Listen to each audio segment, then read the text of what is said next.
Ladies and gentlemen, what is going on, everybody? King Recon here. The time has come. Not only did I find my old DBZ shirt, which I had been looking for. Look at the perfect cell greatness. Look at him. Look at the GOAT.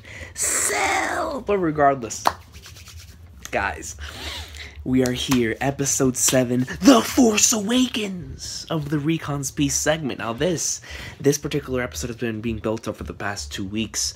Whenever I made that poll asking everyone who their favorite supernovas was, now all the results are in. The time has come to discuss these results. But before we get into the results, I just want to go over a couple things right quick. If you have One Piece Amino, you can go and follow me on there.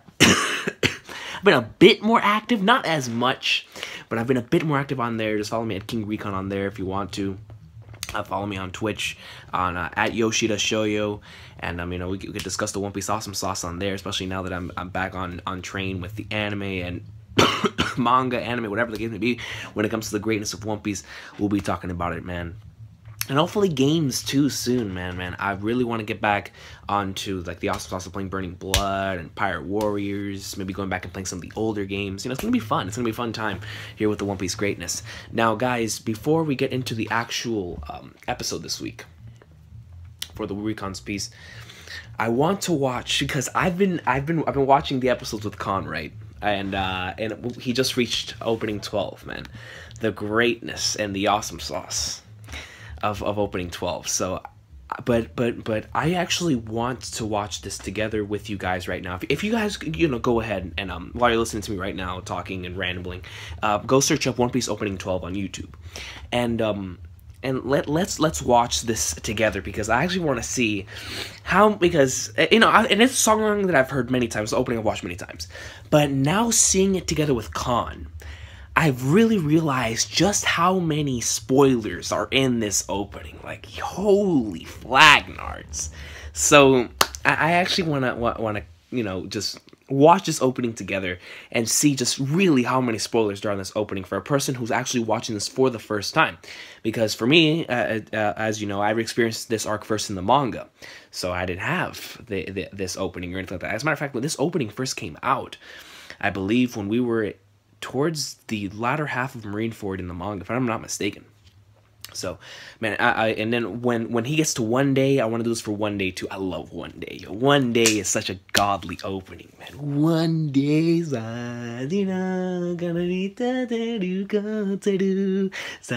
regardless, guys, let's get into the Saga's flipping Kaze wo Sagashite. Alright, Kaze wo Sagashite. Hopefully I said that correctly. But if regardless, we're gonna start up in 3, 2, we're in this opening 12. 3, 2, 1. Let's see. Dun, dun, dun, dun, dun, dun, dun.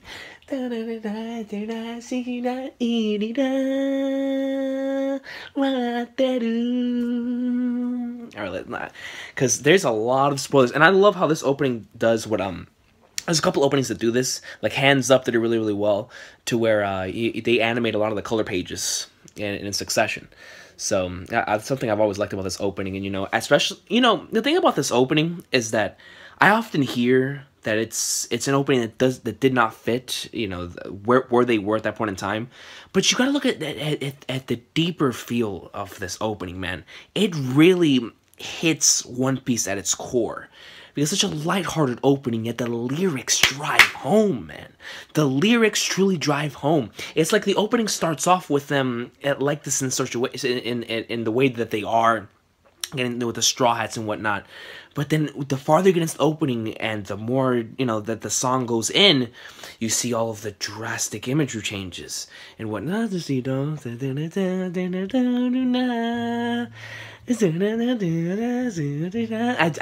I love the whole adventure aspect here of the first opening, seeing all the straw hats together. See right here, look, all these beautiful color pages. That's one of my favorites right there. The Frankie boxing one's one of my favorites. This one's one of my favorites too. All 4 of them are really good color pages. Okay, so here we go. This is where the spoilers start. From a minute and 30 seconds on. Here we go. Here they come, yo. Because this is whenever Ace starts going down. This is already showing Ace going to Marineford, and even though it's not directly like showing you Marineford yet, it has Ace, and then you see right here all the guys that you're gonna meet on this journey. That's Bones, Blackbeard, freaking Bone-chan, and whatnot. Did it show Ivankov? It went too quick, I couldn't see it. Then you see... Even though it goes really quick, so you probably wouldn't notice it the first time, I guess. And the 7 warlords, and the Shichibukai, read for the 3 admirals. See, but this right here, you can't watch, yo. You can't watch this far here, because then you would know Crocodile and Ivankov and all them are coming down. This is a legendary scene, bro. When this was happening in the manga, I had chills. When Luffy just comes down from the skies, Ace! Freaking Ace was shocking. He was like Luffy. Oh, that was goat, man. But yeah, so damn, there's a lot of spoilers. Like just like in specifically. Actually, let me just go back right quick. Let me just go ahead and go right here and just continue to pause it. Right, see, even right here, you see the Magellan's ability. And then you see a couple of the officers right here from Impel Down, but at least it has them shaded out, so there really isn't that many spoilers in terms of design. But whenever Luffy's going through it shows like him going through the hells, you know, through 1 through 5 in the levels. You know how he meets Buggy and Mr. 3 here in 1, and then Mr. 3 here in 2, and then it shows 3. That's Bones, and then Blackbeard, Bone-chan. This is really good. You know, but it shows it fast enough to where I'm not sure if you would have watched it the first time, if you would have gotten spoiled. I mean, honestly, when it comes to the majority of people, anyway, you know, getting this would probably get you even more hyped up. Like seeing all of Marineford, seeing the 7 freaking Shichibukai here getting ready, the admirals. You see Whitebeard sighting, so. You know, that's the great thing about openings. I'm not sure if I'm okay. I mean, of course I'm okay with this because I'm hype about seeing like I remember at the time I seeing this I was like, yo, I can't wait till they animate this. But still, you know, showing this that early on, because that's supposed to be such a shocking scene when they come down from the skies and it shows it. But it is what it is, man. As at least from now looking back on it, it is amazing. But for those of you, let me pose that question to those of you who watched the anime who watched Impel Down for the first time in the anime. Did that ruin the experience for you? Because I don't think it really would. Honestly, when it comes to especially in this portion, I know a lot of you were like me that first watched One Piece through Watch OP, and maybe some of you are also like me as well, to where you read this arc in in the manga. But for those of you who watched in the anime first, who watched Impel Down in the anime first, did watching opening 12 really ruin your experience? You know, like, did you really pay that much attention to the opening? Like, yo, or even if you did realize, like, the guys who were in the opening, did it just get you hyped? You're like, yeah, I'm gonna see these guys, Whitebeard and Luffy coming down, so, and then Impel Down, but a lot of that stuff in there is still extremely dark and shaded out to where you would really have to pay attention because it goes by so quick. You'd have to go like frame by frame in order to see it. So, but the more time you see an opening, the more you see every single time that you go through it. That happened with me in opening 5. So yeah, but it is what it is. I want to pose that question though. If you watched Impel Down first in the anime, did it ruin your experience? I don't think something like that would. I really don't think so. But without further ado, ladies and gentlemen, the time has come to talk about the one, the only, the best-selling manga in history, 3rd best-selling comic of all time.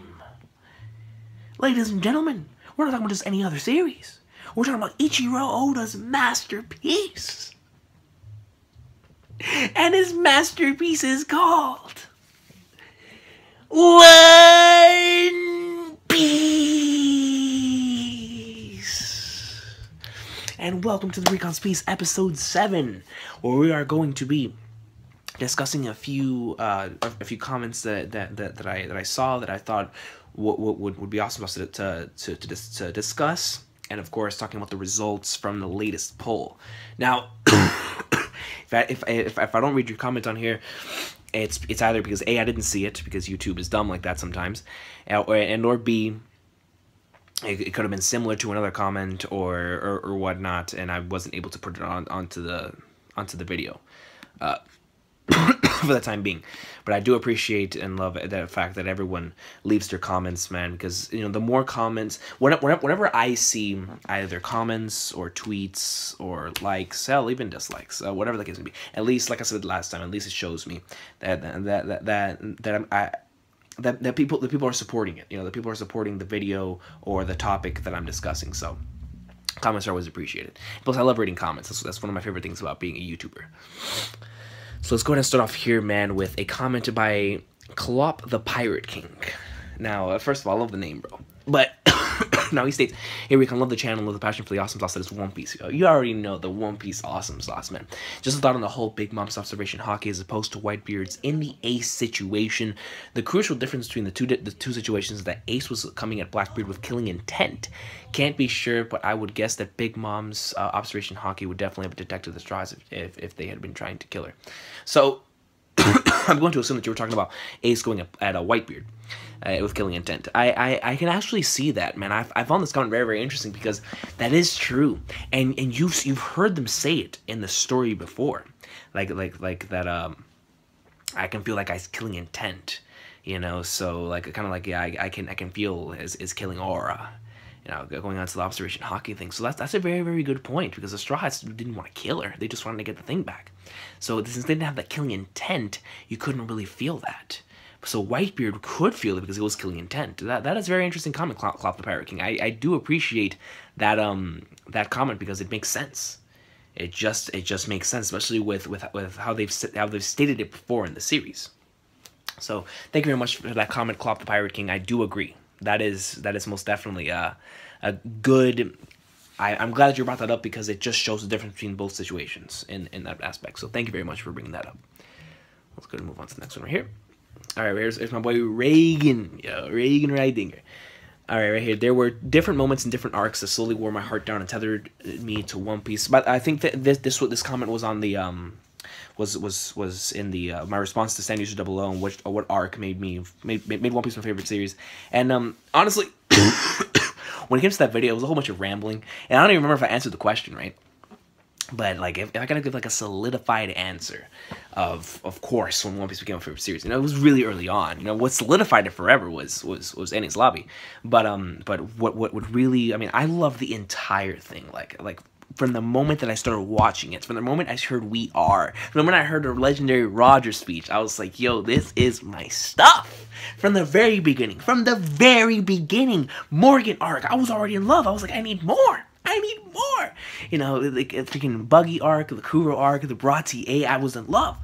But when I reached Arlong Park, bro, I was like, yo, this is unlike anything I've seen before. Why is this so goat? And here I am today. That's basically it. And Drum Island, just icing on the cake, greatest series of all time. That's it. That's the story. That's the story. That's a shoot, brother. That is a straight up shoot. That's the way it was. So let's go ahead and see. First, so he states, firstly, Sanji's line, Owner Zeph. After last time, I owe you a hell of a lot. You always see down there, man. With all the, you know, that scene didn't hit me the first time. I'm not gonna lie to you. The first time that I watched that scene, it really didn't hit me as hard. But when I rewatched Bratty for the first time, my heart, man, I was in tears. I was like, dude, amazing. That's an amazing scene. Definitely one of the best emotional moments. Then when Nami asked Luffy for help, one of the best scenes. Yo, amazing. The entire story of Drum Island. But it didn't hit as hard as Nico Robin's backstory. And amazing. And just like you say right here, her saying that if she is able to, she wants to live. That's so beautiful in that scene because, you know, of the way that Oda put it. That's why I would say volume 41 to me is my volume, man. It is my volume. That and 61 are my favorite volumes in the whole series, because in that volume you get that flashback, and within that flashback there's so much to discuss, but it just simply the placement of where he decided to put it, because, you know, the way that Water 7 Zombie was going, and then you get right there right after the Gear Second, and you get to see the legendary scene whenever the Straw Hats, they line up and they get in front of her. It's like, you know, just tell us that you want to live, and then that's whenever Robin goes into the backstory. You know, okay, am I really able to say it? You know, should I say it? am I allowed to live? Am I allowed to say these words?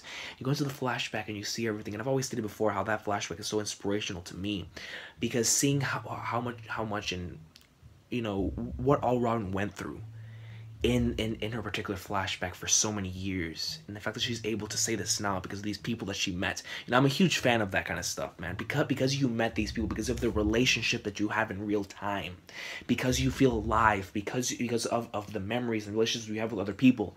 You really came to accept yourself. You really came to accept, you know, your past and who you are, and that is who makes you you, and that people come to accept you for who you are. And that kind of stuff has always been beautiful to me, because one thing that I've always tried to tell everybody is don't be fake to yourself, man. Don't be fake to get popular. Don't be fake in order to get on a part of the cool crowd. You know, be you, because people will love you for who you are, and people will accept you for who you are. When you find those people who accept you for who you are, you will find true happiness. And that's you know, that's the smallest thing I could say for what this flashback taught me. It truly is what it taught me, man. And just seeing in the placement of Oda putting that flashback there, and then her saying it, it tears you, man. You're like, yes, and you're cheering them on. You're like, yes, let's go, let's kick their ass, let's go, I don't care. And when Luffy putting it all into perspective, when Luffy tells, he's like, Soge Kingu, shoot down that flag. And his love is the goat, man. I kid you not, I've reread and rewatched Enies Lobby over 10 times, and every single time that I get to those chapters and to those episodes, it never fails to get me hyped. Never, ever. It's too good. It's too good. It's too good. You know, one day I know I've stated this before for the Recon piece, but I'm gonna do this where I'm gonna have whole episodes dedicated to arcs. I can't wait for the Enies Lobby portion of that, because we're gonna have a lot to talk about there. But that was my favorite arc for years. For years. Only recently got dethroned by Shogun Assassination in Gintama. But it's you know, it's freaking Enies Lobby, man. Like, that's my arc. So yeah, amazing. That, and the first time Luffy went Gear Second, I swear, I was just like, oh my god, I had no idea what was going on. Same. So look, this is how much, and I said this. I don't know if you guys watched the transformation video that I did for Bleach, but this is how much that moment impacted me. My first two posters I ever put up in my room were the Ichigo Bankai and the Luffy Gear Second poster. When I got this Luffy right here, I printed it off the wall, and right there, I don't know if you can see it in the background, but it says Gear Second on the right here, and then right behind it, it shows Luffy in his pose. When I put that up in my room immediately, because I thought the Gear Second was the coolest transformation I'd ever seen in my entire life. Just the pose, everything about it, the ching, the way he got so quick, the steam, like the way constant, the steam. I love Con, man.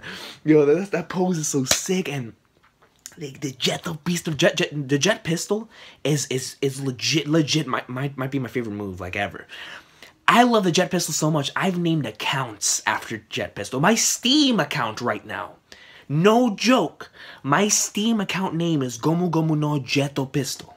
No joke, no BS. That is my Steam name. And that is my name on a couple other different games, like mobile games, like Jet Pistol, because the Jet Pistol's so sick, which is why I love episode 521 and chapter 601, where he uses the Jet Pistol for the first time in a while, and your first time post-time skip, he pumps it up with one hand, freaking Jetto Pistol, and he's dead. The freaking pacifist got wrecked, so I'm a huge fan of Jet Pistol, and just, yeah, definitely, yeah, you aren't even lying. The Gear Second is legendary. There are too many amazing moments and stories in One Piece. Factual, highly factual. You know, it was hard enough. Like, that video went on for 25 minutes, and I only talked really about 3 arcs, because I knew if I talked about Water 7 and Enies Lobby, which I lifted out of there, because Water 7 and Enies Lobby obviously is what, I mean, because the thing is about that arc is, like I've said many times, I didn't have anybody to tell me that arc was coming. So when it hit, and I had no idea it was coming. And plus, that was the final arc I watched fully in the anime, because once I got into the bark, that's when I started reading the manga. About halfway through that arc. So yeah, like that was the last arc I watched in the anime. It was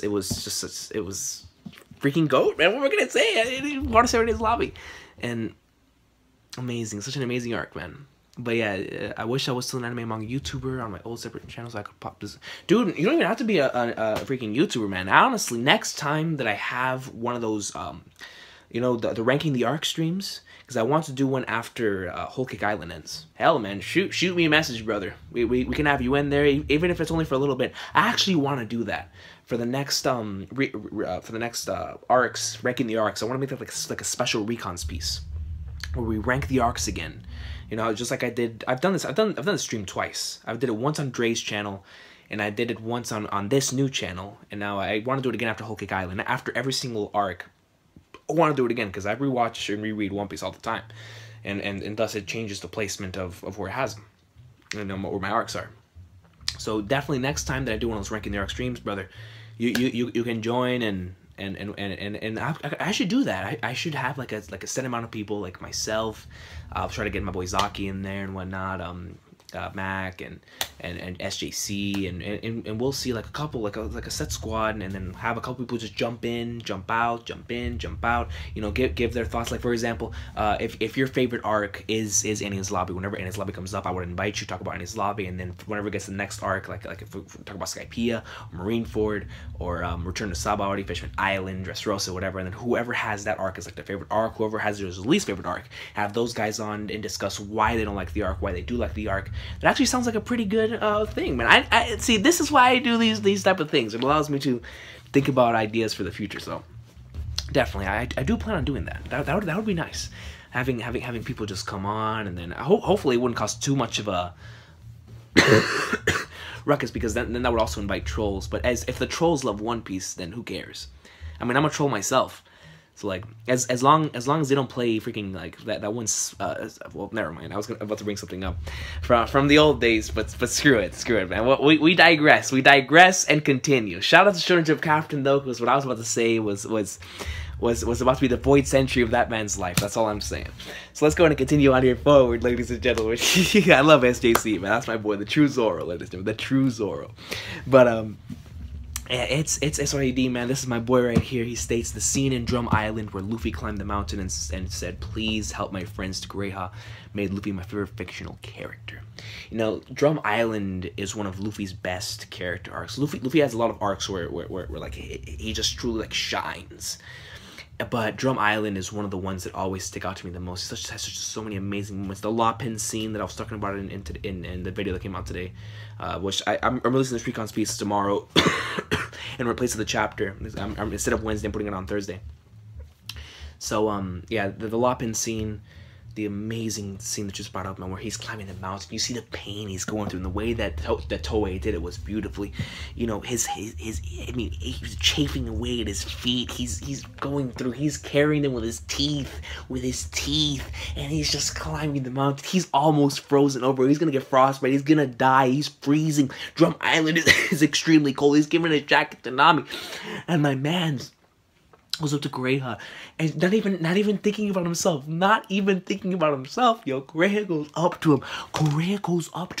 And he's like, "Don't worry, man." Oh, Luffy just grabs like, "My Nakama." Yo, the way he's shaking, yo, you know that Luffy's not even there. He's not even conscious. He's like, "My Nakama." Legendary scene, man.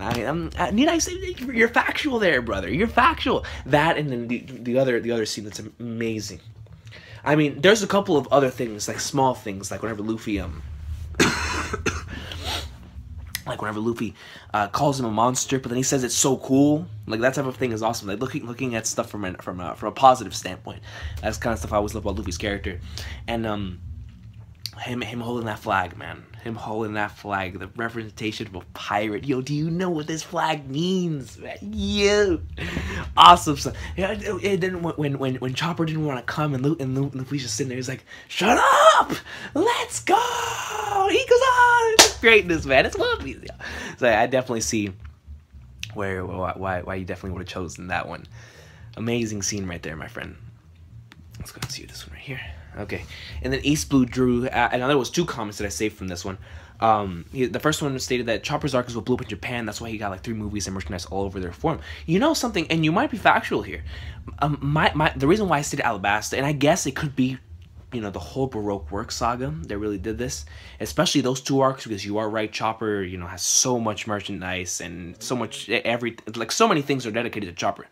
But I still feel like Alabasta was the main thing that blew up, that made One Piece like where it is today.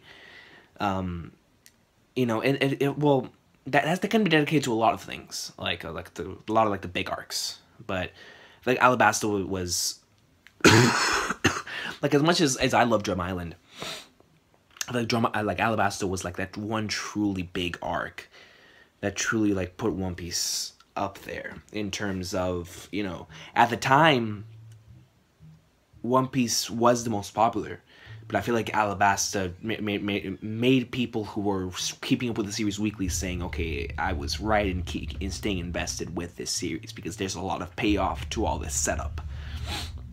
So I do feel like Alabasta was the one that ultimately did. But you could be factual there.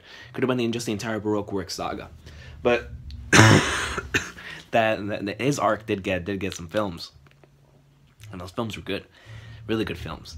But and then the other one was I was already hooked when I got to the Buggy arc. Me too, yo. Like, I'm telling you, by the end of Morgan, I was already hooked. I was like, this is it. Like I said earlier in today's video.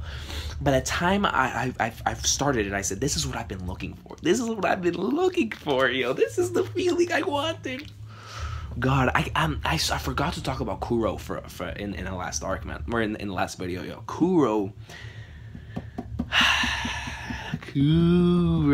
man. I forgot to talk about the Kuro arc, but I didn't really talk about it because of the topic at hand, where it said like, what made it your favorite series? And I felt like I had to talk about those 3 arcs, and I could have made like a freaking 2-hour video, a whole Recon Speaks by itself on that entire topic. But yeah, man. And then but Skypiea is where I became a fanboy when Luffy defeated NL. Yo, that's one of the sickest scenes in the whole anime, dude. You know, when I first got up to One Piece, one of the first things that I searched up was Ogun rifle, just like that, and on YouTube. Ougon rifle. Searched it up, and I watched that clip so many times. So he's Ogun rifle when the music plays, when you see him in the sky. He's like this. Yeah, one of the best scenes. One of the best scenes in the whole series. Yo, I love it. That's when it restates. I just had this feeling like, damn, I love this series. The city of gold was in the sky. That's such a gold scene, man. You're factual. I wanted to talk about Skypiea so bad in that video, but I said I gotta shorten this down. Man. That's why I only talk about Jaya. Skypiea, like I've said it so many times, man. It's my 3rd favorite arc for a reason, yo. That arc is holy. It is biblical, and that scene is the creme de la creme. After getting that flashback with Kalgara and Norland, and after all the build-up to the entire arc, set up all the way back from Jaya, you know, proving that dreams do exist. This city of gold did exist. Oh, all right, man. Screw it, yo, screw it. I got chills. I got chills just thinking about it. Absolute greatness. Next one. Yujiro is GOAT. A good friend of mine right here. Now, I was in Tenerife on vacation when the 2 years later. Chapter 598. I can tell you where I was too when I read that chapter, bro. Chapter came out and I could not wait to get to home to read it, so I scouted out a little internet cafe that had the worst internet ever. Each page took minutes to load, but it just made me more hyped, so I ended up reading the chapter for over an hour or so while my family were at the beach. You are real, man. Yo, I mean, I remember saying this in the One Piece Today in History, man, but dog, 598 was such a special chapter, man. And in your case, that would have made it 10 times better for that chapter, because not only was that chapter longer than usual, but you know, whenever you start off the chapter and you see an amazing cover page, and you start off the side and you see the color, and you see Luffy, yo, he grabs that, yo. And just going through and seeing all the Straw Hats in order. You know, I would have loved to have actually had a similar situation to that, to where I was just staring at one page and the next page wouldn't load. You know, just looking at it, like whenever Nami Usopp, yo, 2 years later, dude, that's such a gold freaking chapter, man. Return of Sabaody is the good. I'm glad you brought up 2 years later, man. I love that chapter so much. But yeah, I mean, I can only imagine. And of course, like, you could not freaking wait to go home and read it. You remember the long wait we had? 5 weeks. 5! Moment that chapter dropped, the entire One Piece community at the same time. You know, dang, man, well, what is that? I know, in Dragon Ball, do you remember that scene in Dragon Ball Z? When Goku first went Super Saiyan 3, and the entire planet at once, like all the strong warriors who can feel, you know, his power rising, where they all had like that yellow streak go off, like snap, it's Goku. Like Krillin's went off, Gohan's went off, flipping Piccolo's went off, and they all were like, holy Flagnars. Is that Goku? And yo, they were all shook. That's how we felt when 2 years later dropped. It was like Goku going Super Saiyan 3. We're like, what is this rise in power level? All you saw, you were being blinded by the greatness. You were like, my eyes, but I've got to read my eyes. I mean, that's it. That's what it was. That's what it was, yo. Man, 2 years later, one of the greatest chapters. That is one episode 517 that I cannot wait for Khan to flip and watch, bro. Because I don't think he's been spoiled on time skip, or even if he did get spoiled on time skip, because I think he did say he got spoiled. I don't think he remembers at this point, you know, because he's been so fixated on the other spoilers. So when he does get that, he's gonna be shocked. That's gonna be fun. That's gonna be fun to be watching those again, man. I love Return to Sabaody. To me, volume 61 is my favorite volume, or that in volume 41. But yeah, yo, man, this is perfection, dude. This is perfection. 598. Yo. Let me just bring up. I mean, it's I don't have of course the official one. But when this first page, when we opened it up, except for us, whenever we watched it, whenever we read it online, the first thing that came up was the cover page for that week. Then this was in color. This legendary hat right here was in color. Man, I mean, for God's sake, we were so, at least for me, I was so hyped. I discovered weekly chapter reviews thanks to this chapter. I discovered weekly chapter reviews. I was like, yo, Sawyer? Who is this Sawyer 7 Mage guy talking about the greatness of One Piece? And there you have it. And I'm here today. So yeah, man, definitely. I actually would have loved to have an experience like that, like waiting minutes for the next page to load, and you're just sitting there observing every single panel. Like, oh man, how much did Usopp change? How many details? Like, can I catch any details? Nami, you know, is there anything I can catch on her body? You know, seeing all this stuff, you know, looking around and whatnot, and seeing, you know, what more you can see, to see, like, what did they learn on the time skip? What did they see? You know, what does anybody have, like, any ridiculous scars? You know, staring at that one color page, bro. That one color page. Oh, I swear I stared at that for years anyway. But like that, I wouldn't have even wanted the next page to come, especially for that chapter. 598, man. Greatness, yo. Thank you for sharing that with me, by the way. Really awesome sauce stuff right there. Let me go ahead and see right here. I think that the rest of the comments are going to be for nope. I got a couple more right here. But I say I think the rest of the comments are for the actual poll itself. So let's continue. Right here with my boy Nick, man. Yo, when I read this, I automatically had chills go up my spine, yo. And actually, let me reset right quick. when I read this, I could hear it. When Bellemere tells Arlong, yeah. When Bellemere tells Arlong, you know, I have the money. It's right here. You know, you know, that 100K. It's for my 2 kids. Bruh. And then you're just like, no way. And you get chills. I love you. Amazing. I mean, it's godly, man. And then MD Giudice. I love your Elizabeth. I've always loved your Elizabeth picture, but I think it's my first time seeing your name. MD Giudice. One of the two. But I love your name. And your profile picture, because it's flipping Elizabeth.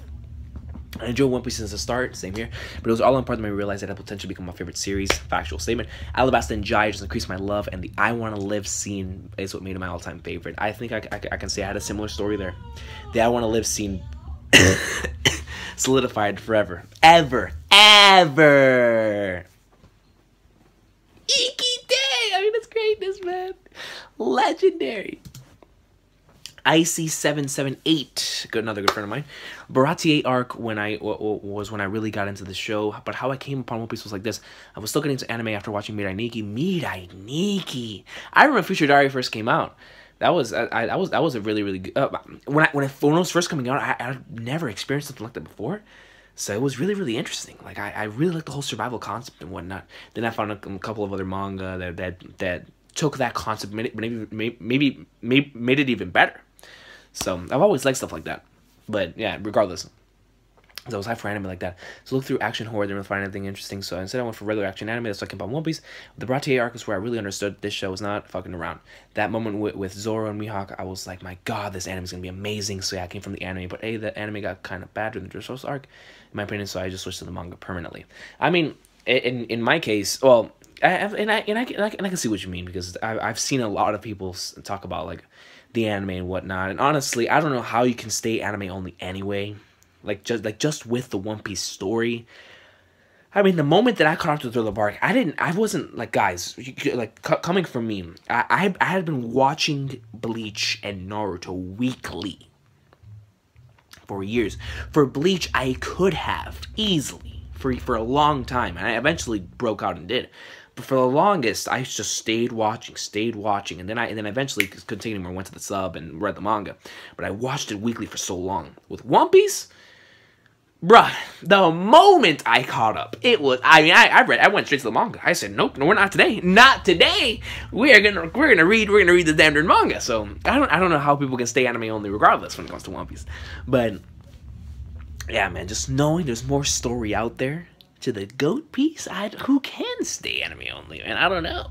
But I've always preferred the manga for the series anyway, so I mean it is what it is. But I mean, with the Dressrosa arc in the anime, honestly, I mean, they delivered on a lot of the good scenes. I mean, overall, you know, it was really long, and they had to drag out a lot of stuff. But can you blame them? I mean, the arc in the manga was that long, so they had to make the arc in the anime that long, and you know, and they're trying to stretch it out as long as possible. So you know, it is what it is. But I think that they nailed the moments they needed to nail. They nailed them really well. So it is what it is. But the One Piece anime will always hold a special place in my heart. That's for damn sure. But I mean, you made a good decision switching to the manga, because the manga is that's Oda's work right there. That's the official piece. So thank you for sharing that with me, though, man. Baratier greatness. Baratier is a fantastic arc. And the thing about Baratier is, as much as I did love it whenever I first went through it, I didn't come to truly appreciate the arc until my rereads and rewatches later on down the line. And it's like that for a couple of arcs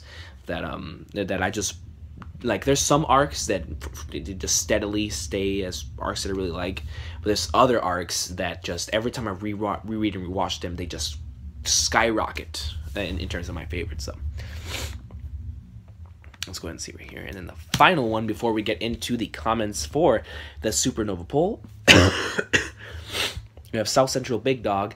That speech feels like Oda was talking to our real life world. And he's talking about the Whitebeard speech, the legendary Whitebeard speech, man. And just in case you missed that video, I basically, one week whenever I was on break from, whenever One Piece was on break, I decided to review chapter 576, The Great Power Edward Newgate. And man, it was one of the funnest experiences, man. It's a video I'll never forget. And I went through that chapter. God, I mean, I get chills, yo. One Piece does exist. It's such a good chapter. But he says that speech feels like Oda was talking to a real life world, where he says one day someone will rise and challenge the world to a fight. I hope that happens in a real world and takes out those criminals in suits. I was like, I went to watch this. Uzumaki Khan should be GOAT. I agree. I can't wait for Khan to reach just this entire portion of Marineford. It's gonna be sick, and it's gonna be awesome sauce. I cannot wait to. I mean, I'm loving right now. I think he uploaded a quad, and I'm tonight before I go to sleep, gonna be watching more Impel Down Greatness, the Bonchan, because he should be on the Bon Clay Awesome Sauce. Actually, no, he is gonna be on the Bon Clay Awesome Sauce. So that's gonna be sick. I cannot wait. I cannot wait to see that stuff. That's gonna be sick. So. And he's really close. He's getting dangerously close to the beginning of Marineford, man. It's gonna be sick. I'm looking forward to watching all of this with him again, and so that'll be a lot of fun. But yeah, I chose your comment because I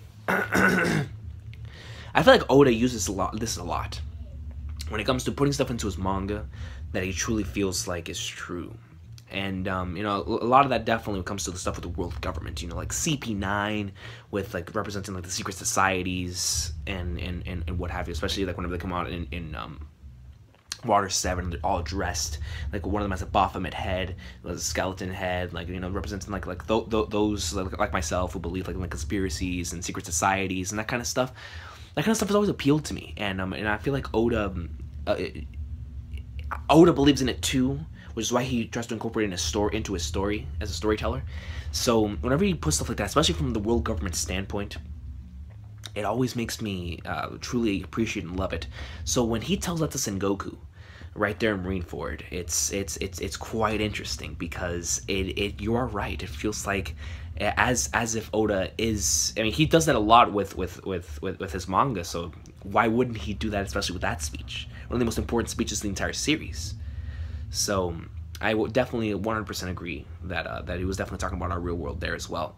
And but that's one of my favorite things about the world government aspect in One Piece, is that I feel like he uses a lot of the stuff, a lot of the conspiracies, a lot of the thoughts, a lot of the discussions that we have in real life, considering, and whenever we talk about anything going on with, like, the world government and how they try to cover up a lot of stuff and all this other crap, taking, like, a lot of the conspiracies that people talk about and incorporates it into his story. You know, it's great. I love the way that Oda does that, and he did that especially well in Water 7 and East Lobby, and it fits because of the arc they were talking about with the Void Century, finding out the first time about the poneglyphs. Like, do you think that's something that they would actually do? Of course, it's something they would do, especially like in a time where technology, even, I mean, I'm pretty sure they still do it now, but especially like back then, where we couldn't see stuff like this on social media.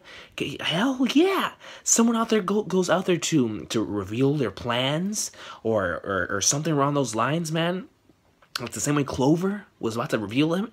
You know, the Gorosei or the head guys, and the government would have told him to kill him immediately, and then he would have been erased from history the same way O'Hara was erased, because they can do that.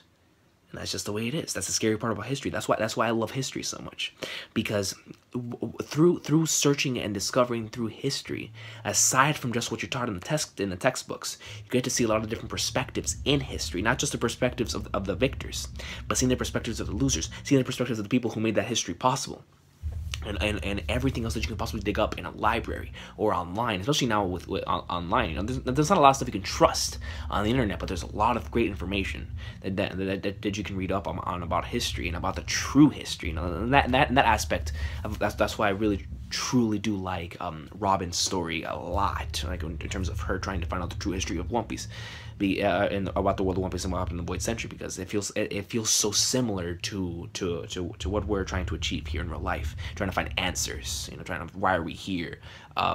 You know, what is it that they know that we don't? It's that kind of stuff that just me as a human, I've always been curious and wanted to know more.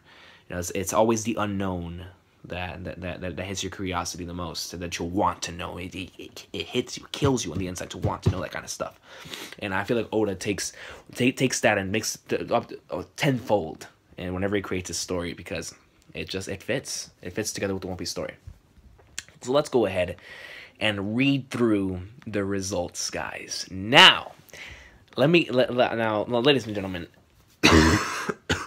let me get some water, because we're going to talk about this greatness. I'll be right back. Ladies and gentlemen, the time has come for the top 9 favorite non-Straw Hat supernovas.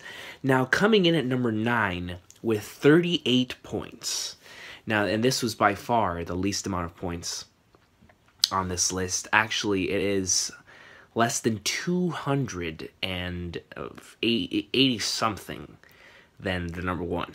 So, holy flag nerds. But Apoo, well, I gave it away. I apologize. But number 9, you know, there goes my drum roll. Number 9 is Scratchman Apoo with 38 points. Now, I want to give a huge shout out to one man, and that is my man Franklin, for being the one person out of the 87 comments that I received to put Scratchman Apoo as his number 1.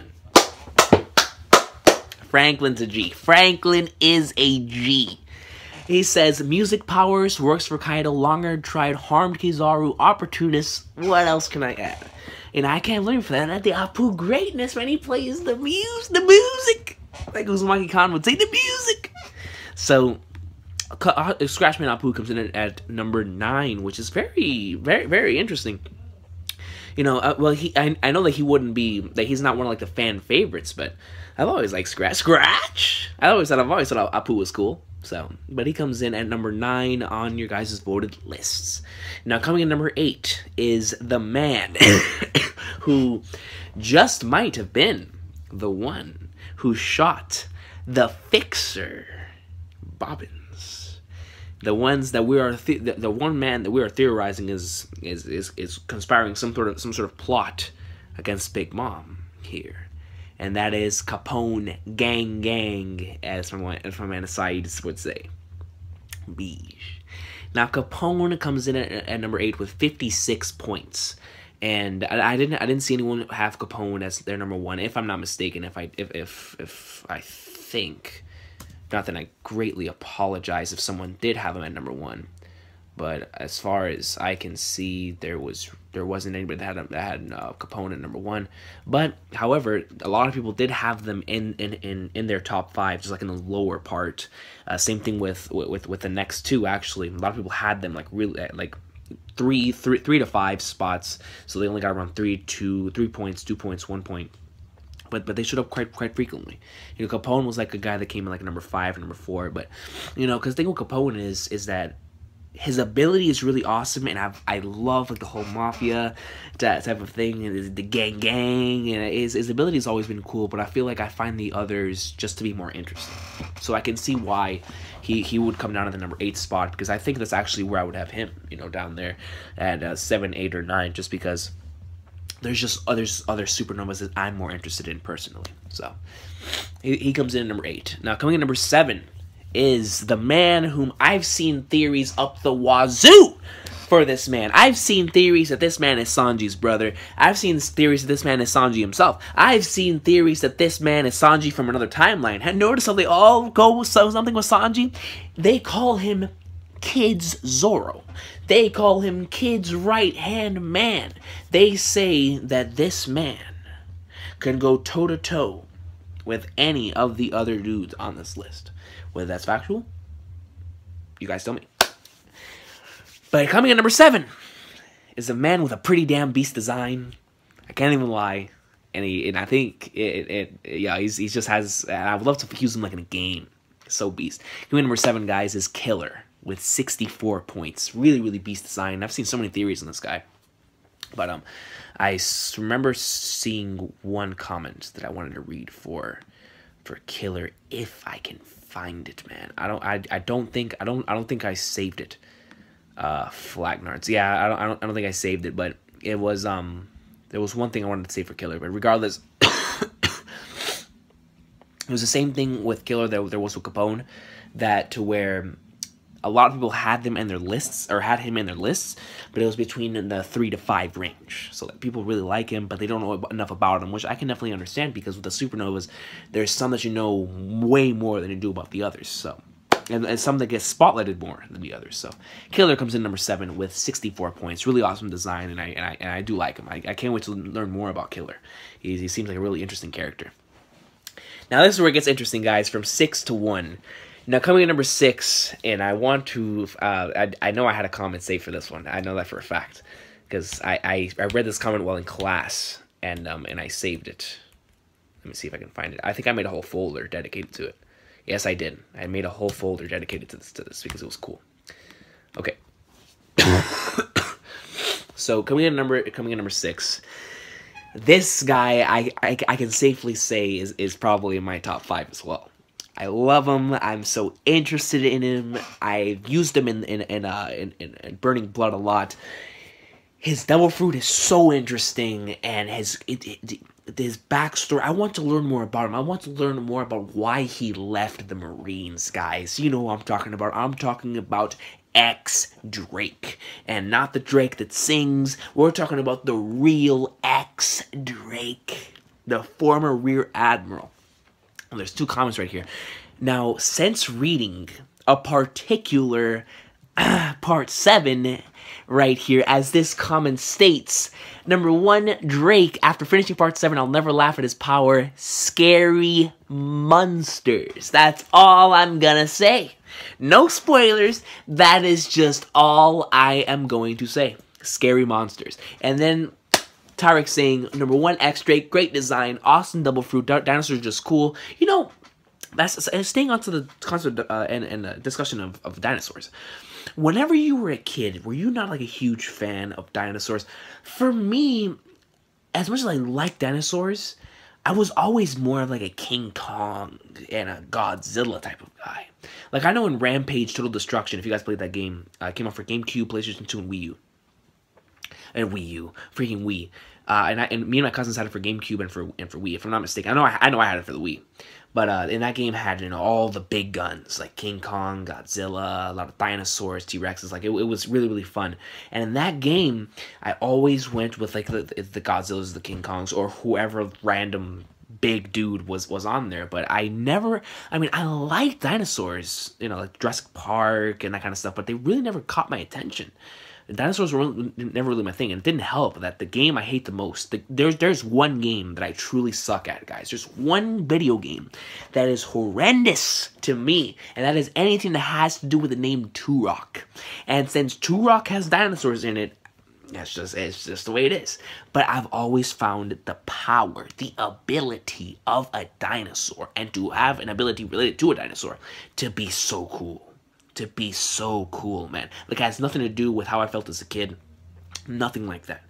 You know, even though I did find dinosaurs to be cool, the thing I find the most awesome about dinosaurs is the ability and how someone else, another species, would use said ability if they had it. And that to me is freaking cool, man. That to me is awesome sauce. Can't wait to see his hybrid form and an interesting past. His X-Drake's past is something that I can't wait to see, man. I can't wait to see his role here in the near future. I hope to see him in Wano. Why did he leave the Marines exactly? Why did he follow his abusive father's footsteps exactly? I'm really curious about that. And also, what happened 2 years ago when he attacked Kaido's favorite island? Did he already plan to work for Kaido at that point? I'm telling you, man, X Drake is such an interesting character, and even though he comes in at number 6 on the overall voted list, he's probably a bit higher on my list for sure. He's such an interesting character. I really like X Drake, man. That ability is so cool. His design is really nice. I like the way he fights. It's cool. I've always liked X Drake. X Drake is awesome. So coming up next on the list, guys, by quite a margin, by 30 points. Now this is where they were a bit closer. Coming in number 5. Now this one. This particular supernova was about 4 and 3rd, like 3, 4, and 5 kept switching because they were so close for a while. But eventually, this person got left behind. Now, this particular individual, I've always been interested in, and I can't wait to see what this individual's role is going to be here in the near future, especially in the arc that we are currently in, because it is quite possible that she could be one of Big Mom's daughters. That's right, guys. Coming in number 5 is Jewelry Bonney with 111 points. Now, the thing with Jewelry Bonney, from the very first moment that I saw her, I automatically liked her character. She reminded me so much of Luffy in the aspect of just straight up eating and not giving a damn. But when she saved Zoro, I said, she's real. You know, she is real. She's looking out. I mean, even if she was indirectly looking out for us, because of course she didn't want to get attacked by an admiral. But man, she's such an interesting character, man. And you know, why did she cry? And like that's why did she cry? So, and then what happened whenever Akainu took her? You know, at the end of in the post Marineford stuff. You know, like what happened there? And there's such a lot of mystery shrouding Bonney and her ability. Like, does she use that ability for the world government? Is that her pact if she is Big Mom's daughter? Because, you know, with the whole souls, with the way that she can turn herself into a kid so easily. You know, is she Big Mom's daughter? You know, there's a lot of interest and mystery with Bonney. And I remember one of the comments just said, like, the main consensus was if you had Bonney in your list, it was between 4, 3, and 2. I'd say anybody's number 1, but 4, 3, and 2. A lot of people had Bonney in between that range, but yeah, Bonney comes in at number 5, and definitely another interesting character that I'm looking forward to learning more about and seeing more about her, especially since she's one of those characters that is plainly based off of one of the like a real life pirate. So that kind of stuff is always interesting to me, and we'll see where Oda takes her character, because I'm interested in her story, and I'm interested to see if she's going to show up in Whole Cake Island, if she truly is the daughter of Big Mom. So coming in number 5 is Jewelry Bonney. Now these next 2, 4 and 3, are legit 4 points apart. 4 points apart, man. Now I expected number 4 to be number 3, maybe even number 2. So coming in number 4, guys, is a legend. This individual is the god of memes. There are no memes that touch this legend. I mean, Theory 2 on Twitter went on this rampage of posting non-stop memes of this man. When the memes were popular for this man, I had several profile pictures having him on there. It was just the memes and the legends of Mad D Monk Urouge coming in at number 4 with 134 points. That when this man's memes became popular, they became popular, and they were spreading around like wildfire. Everyone was using them. Ladies and gentlemen, Urouge, man. It's amazing how much has come, like the comeback in the recent chapters with the whole cracker stuff and whatnot really made so many people talk about Urouge. Like I remember that night when that chapter came out was the first time I joined a stream in a long time, and I joined Brago's stream, and they were talking about, you know, the top 5 strongest supernovas was, and I was like, yo, so many people, because I'd been listening to a lot of lists for years for top 5 strongest supernovas, and I had almost never heard of people putting Urouge in their lists. And after that chapter, a lot of people were putting Urouge in their lists, and it was crazy. It was like, holy flagnards. And of course, seeing Urouge in the legendary Kaido chapter, he had conversations with Kaido. He boxed with NL. I mean, Urouge is GOAT, son. Urouge. I'd always loved his ability, and because he comes from a sky island and his design with the wings, I was always interested in him. Always was. Never. I'm not gonna sit here and tell you that he was one of my favorites, because he wasn't. I was always interested. I was always interested in Urouge. But when the memes started coming out for Urouge, the same thing that happened with Kaido happened with Urouge for me, to where they just skyrocketed in terms of being one of my favorites, just because of the memes. The memes and the pictures that I saw with Urouge were amazing. I love them, and it just made me like Urouge's character that much more. And that's honestly what's so awesome about being on the internet. Being a One Piece fan on the internet, is because people make so many funny things when it comes to this guy, when it comes to other characters as well. But yeah, Urouge comes in at number 4 with 134 points. Now, before I continue, the top comment for this week's Recon's, or for that poll video, the top comment was my man Elias, aka Ninjas. I believe that's Ninjas, if I'm not mistaken. If I got it wrong, then I apologize. But I believe it's my man Elias. But where is this comment? Now, are you kidding me? Are you kidding me? Now you're not gonna show the comment. Oh no, there it is. Urouge. I had a folder dedicated to Urouge. That's why. So right here, Ninjas states number 1 Urouge, number 2 Urouge, number 3 Urouge, number 4 Urouge, number 5 Urouge. So yeah, man, definitely. I was when I saw that comment, I was dying of laughter. And then right here, Aaron Co states it's Mad D Monk Urouge. He's the bearer of D's, the biggest balls in fiction. So yeah, awesome comment right there, man, by Ninjas. Let me see. So let me go ahead and take a look here. All right, guys. So coming in number 3. Now, this guy right here, from the moment that I saw him, he's always been one of my favorite supernovas. It's probably my top 2 for personally. Just in terms of how interesting he is, his ability, his design, the way that he speaks, the way that he carries himself, the dialogue. I'm a big dialogue guy, so when I saw his dialogue, I was like, wow. And the design, the ability, so very interesting this character is. And the more that I get to know more about him, the more I want to know more about him. Now, coming in number 3, guys, is Basil Hawkins. Hawkins with 138 points, just 4 points more than Urouge. And I believe, I know a lot of you had him at number 1, but there was one particular one that I wanted to talk about if I can find it, because I think I had one saved. If not, then I'm just failing at this point. But let me see. The greatness of Hawkins, Hawkins, Hawkins, Hawkins, Hawkins.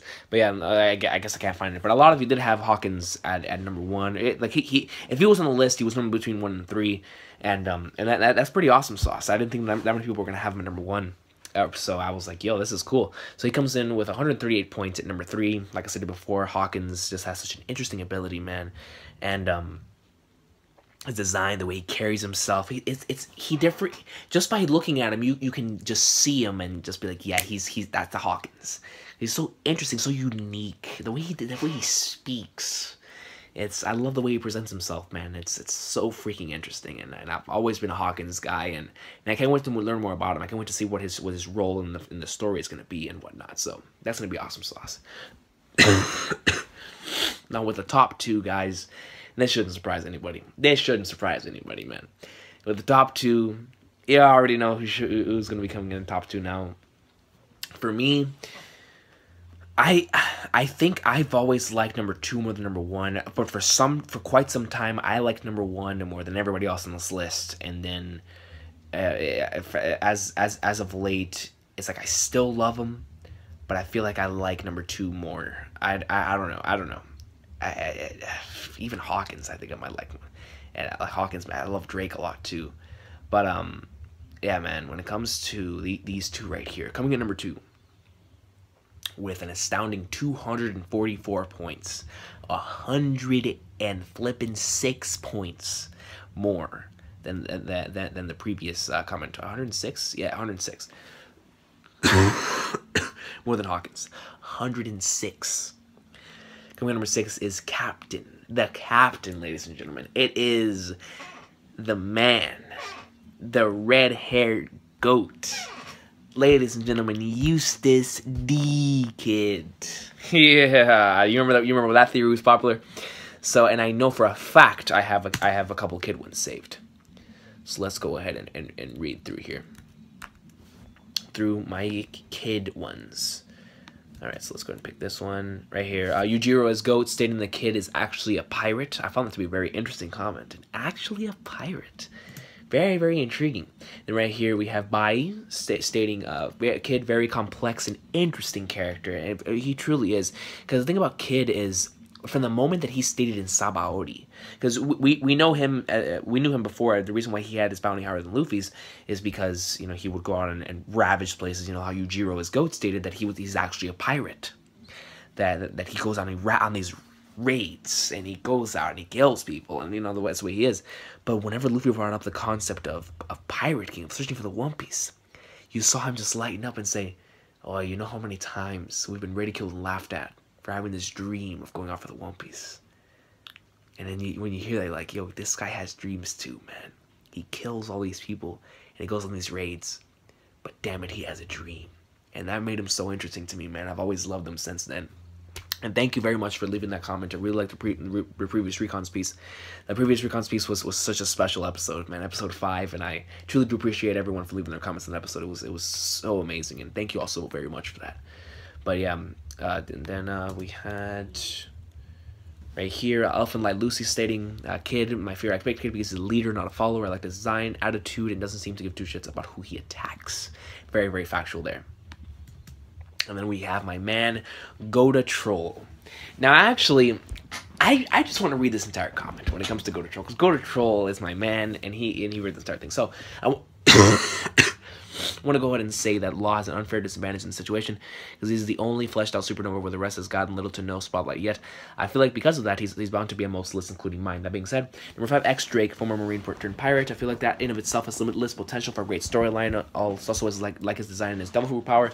But it looks of it, he's a Kaido officer, an officer under Kaido. Need I say more? You don't, man. It's self-explanatory right there. Number 4, Hawkins. So I rewatched Sabaody last week with Khan, and I was really surprised by how much Hawkins caught my interest. For that, I never thought much of Hawkins. Now I'm really interested in his character and his powers. I don't see him having a critical impact on the story like the rest of my list, though. He would have been higher otherwise.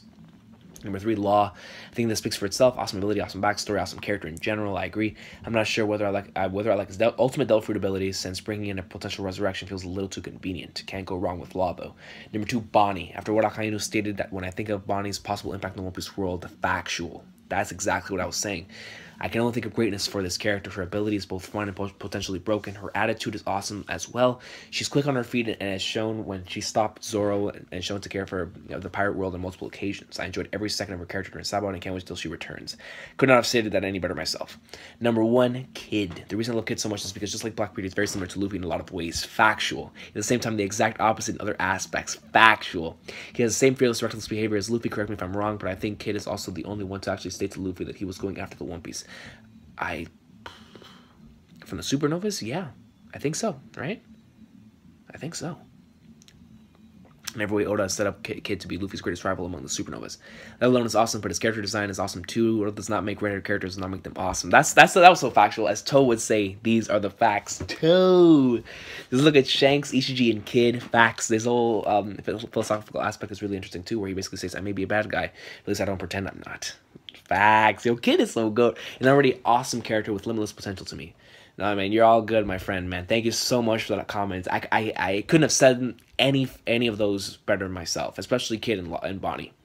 The Kid and Bonney ones were flawless. The Kid one is pretty much how I feel as well, which is probably why Kid is also my favorite supernova. Such an awesome character, man. But thank you so much for leaving that comment, Go to Troll. Really do appreciate it. So Captain Kid comes in at number 2 with 244 points. And of course, that leaves number 1 to be Trafalgar D. Waterlaw.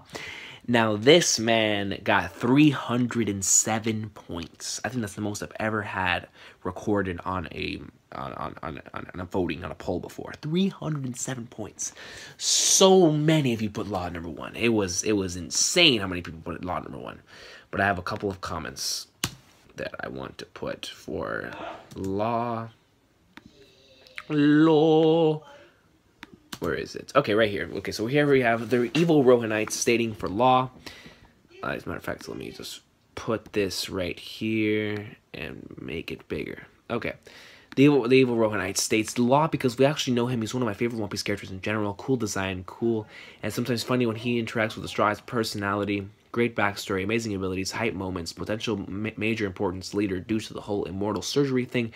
Even a bonus of having one of my favorite, personal favorite Japanese voice actors, who is by the way has sung 2 Beyond Sexy Characters songs for him. Go check out Dr. Heartstealer ASAP. Hey man, Dr. Heartstealer. I'm gonna have to check that out. Law's got it all.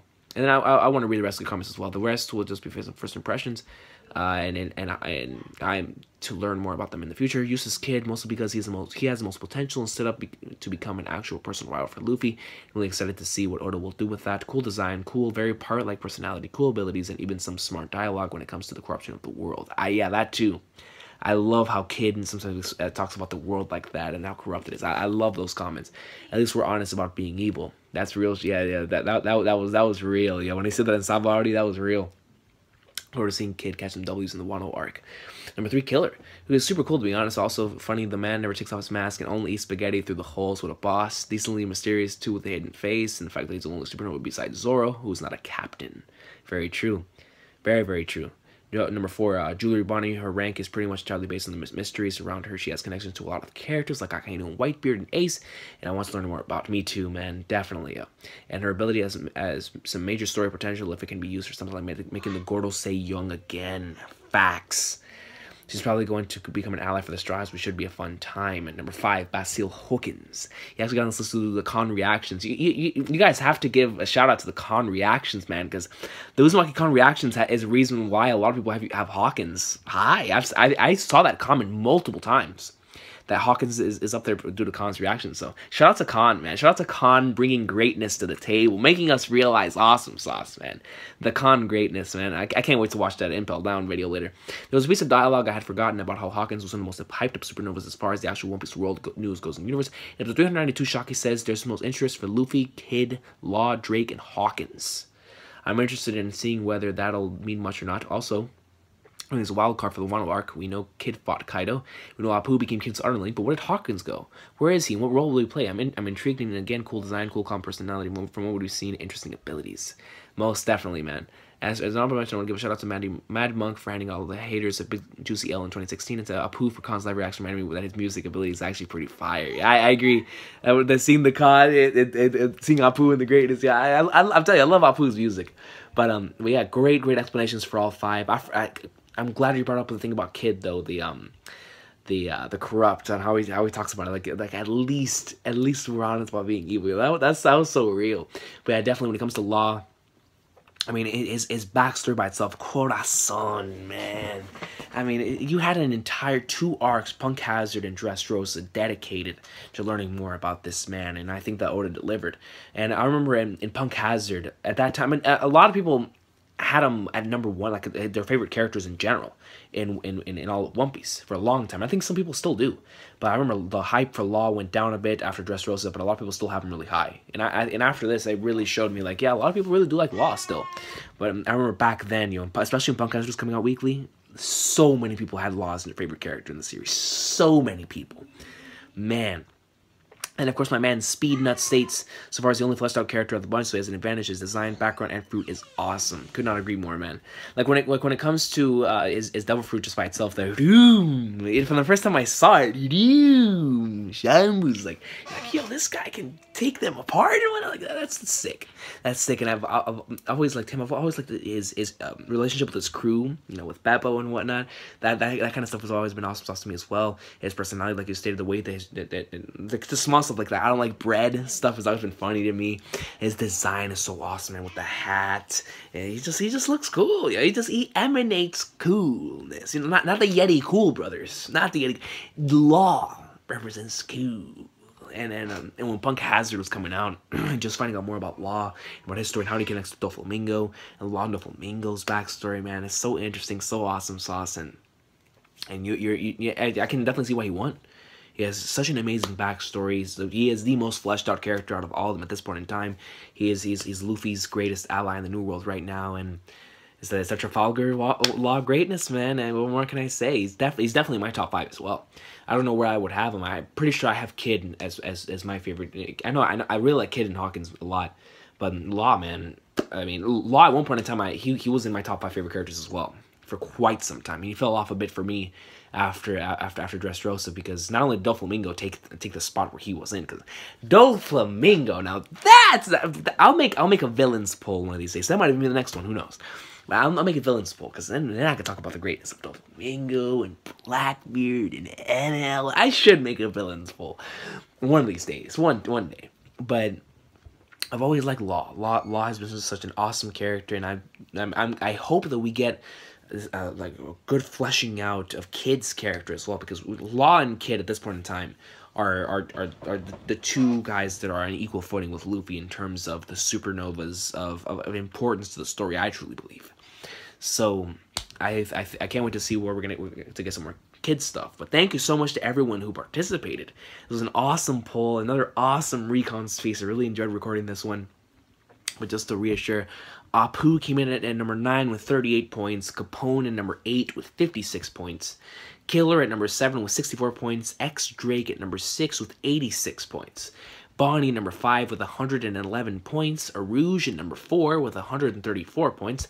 Hawkins at number 3 with 138 points. Kid at number 2 with 244 points. And Law at number 1 with 307 points. I look forward to the next poll, guys.